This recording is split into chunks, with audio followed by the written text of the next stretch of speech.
एक मेरी फ्रेंड थी, वो बहुत अच्छी फ्रेंड थी मेरी। उसके साथ काफ़ी अच्छी एक टाइम गुजरा मेरा।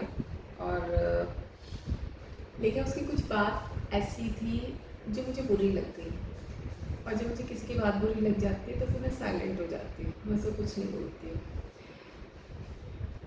तो मैं साइलेंट हो गई, मैंने किसी से कुछ भी नहीं बोला। फिर अचानक से मुझे कहीं से पता चला कि उसकी तबीयत ख़राब हो गई। तो फिर मैं उसके घर गई उसको देखने के लिए। उसने बहुत अच्छे से बातचीत करी, हम लोगों ने काफ़ी टाइम स्पेंड किया। उसके बाद जब मैं वापस आ रही थी तो उसने मुझे अचानक से बोला, माही मुझे ठीक होने में टाइम लगता है। और मैंने सिर्फ उसको देखा और मैंने स्माइल किया और मैं वापस आ गई। और मैं ये सोचने लगी कि नाराज़ तो मैं थी ना, और मैं अपनी सारी नाराज़गी सब चीज़ें छोड़ करके, जैसे मुझे पता चला कि उसकी तबीयत ठीक नहीं है तो मैं उसके पास गई, उसके घर गई हूँ। तो वो, और उसके बाद उसने मुझसे ये बोला कि मुझे ठीक होने में टाइम लगता है। तो ऐसे लोगों के लिए मैं ये कहना चाहूँगी कि आपको ठीक होने में टाइम लगता है, लेकिन मैं तो कभी ठीक ही नहीं होती।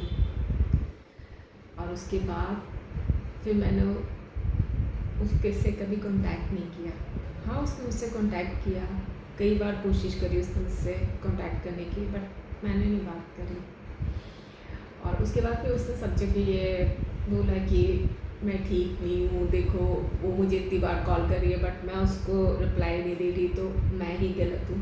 तो उससे मुझे कोई फ़र्क नहीं पड़ता, क्योंकि मेरे लिए ये है कि जो इंसान आपका इतना अच्छा दोस्त है, अब वो आपकी फीलिंग्स ही नहीं समझ पाया, तो ऐसे इंसान के साथ आप कैसे कंटिन्यू कर सकते हैं?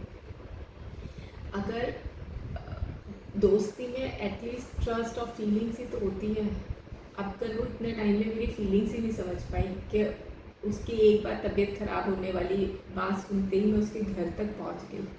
तो अगर वो इस चीज़ को ही नहीं समझ पा रही है तो फिर मैं क्या उससे एक्सपेक्ट करूं, और क्या मैं उसके साथ रिलेशन रखूं?